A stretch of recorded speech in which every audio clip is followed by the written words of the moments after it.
I'm at the home of my good friend Avi Perry near New York City. He is a former military intelligence guy from the Israeli army, a longtime U.S. citizen, and the author of the thriller about terrorism, 72 Virgins, which we will put a link to at the bottom when the interview is over.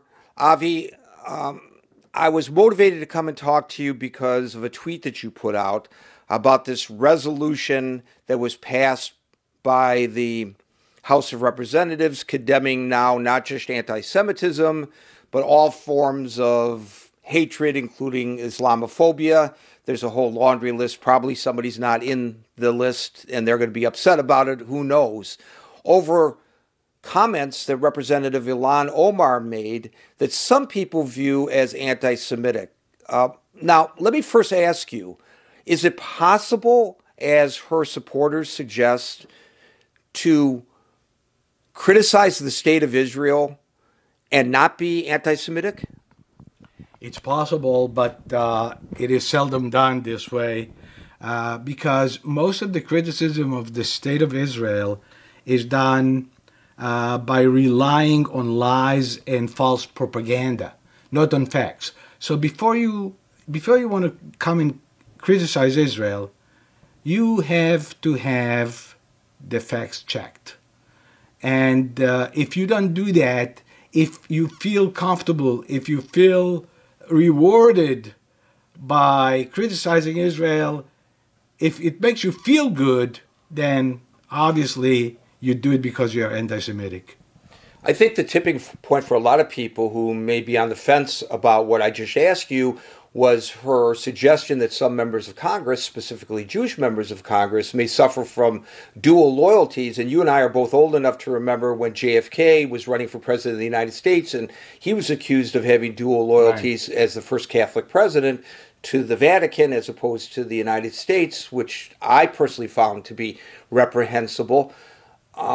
So, to you, was that the main issue with her?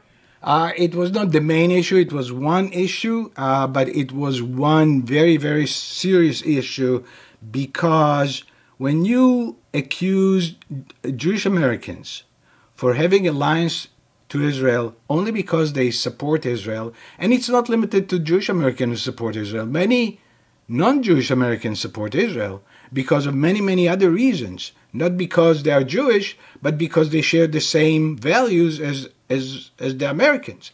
It's the only democracy in the Middle East and so on.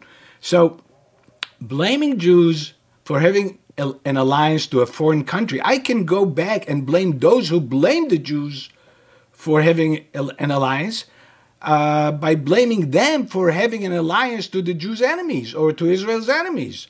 So you're suggesting that perhaps if you were to use her line of reasoning, you could equally accuse her of split loyalties. Exactly. Now, this is the worst form of anti-Semitism. Why? Because once you say that Jewish Americans who support Israel have an alliance to a foreign country, now everybody thinks, oh, these Jews, they are spies.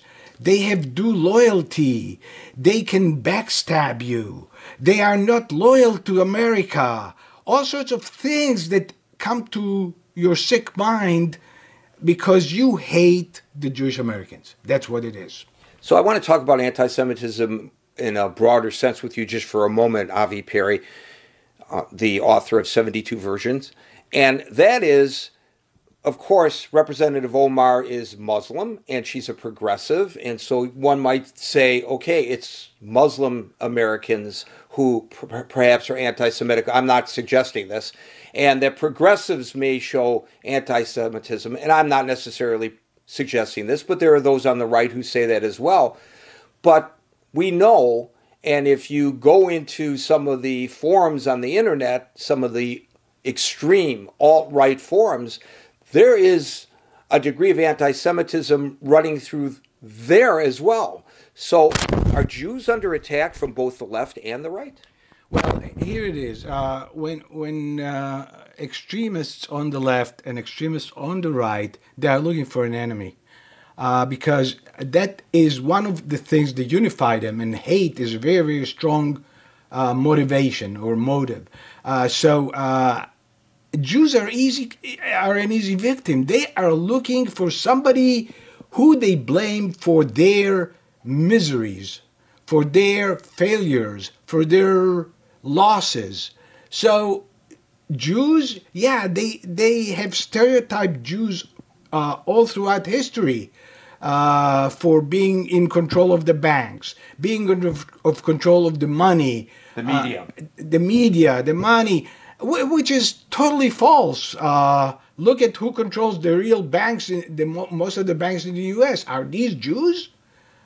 So the thing is this: if you are an extremist, probably one of the groups that you like to blame for your miseries, for your lack of fortunes, are the Jews. So whether you are a leftist or on the right. Now, the other thing about the left, which is not typical of the right extremists, is the fact that the leftists or the socialists, they always try to defend the underdog. When Israel before 1967 was the underdog, the leftists actually supported Israel because they were the underdog. Now they're not the underdog anymore. The Palestinians are the underdog, or at least the perceived underdog. Now everybody is on the side of the Palestinian. I mean, not everybody, but the leftists, since they are all there for the underdog. And the underdog is not always right. The underdog is not always, the underdog is the underdog mostly, especially when we talk about the Palestinians, is because of their own doing. But if you are an extreme left, you always support the underdog. There's no question of why is he the underdog in the first place. And finally, I just want to circle back around so that there's no misunderstanding. Your position is it is perfectly okay, if that's what people believe, to criticize the state of Israel and the current administration of Israel vis-a-vis their treatment of the Palestinians without being anti-Semitic. There are two things. First of all, if your criticism is fact-based, that's one thing. Most of it, almost 90% of it, is based on lies and false propaganda by Israel's enemies. And it's not true. If you were in Israel, you would have seen that Gaza is not under blockade.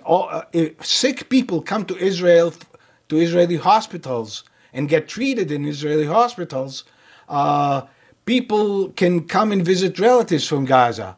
The wife of the Hamas leader in Gaza came to Israel to the hospital to be treated for cancer. So there is not really blockade. Now, you also have to remember that there is another border with Gaza. It's Egypt. So singling out Israel without even by forgetting that Egypt has a border with Gaza, and they block Gaza just as well. Now, the reason that Israel imposes control over imports to Gaza, which is what people call blockade, in other words, the reason there's no seaport or an airport in Gaza serving the Gazans, is only because they would use it to smuggle arms into Gaza and use that to damage Israel. That's the only reason. If they were peaceful people, there would be open borders. That's what it is. And the other thing I read today on Facebook and on Twitter, there are people who say that they would recognize Israel only if they recognize the Palestinians. Only if Israel recognized the Palestinians. And this is outrageous because the Palestinians don't want to be recognized in their areas. They want to be recognized instead of Israel. That's really their goal. They announce it. It's not a secret. They say it over and over. They want to wipe Israel off the map to create their own state. They don't want a two-state solution. They want a one-state solution with no Jews in it. That's what they want. Avi Perry, thanks for inviting me into your house to do this. And folks, if you like this interview, please subscribe and hit that little alarm bell so you'll be notified the next time I post something. And from me to you, peace out.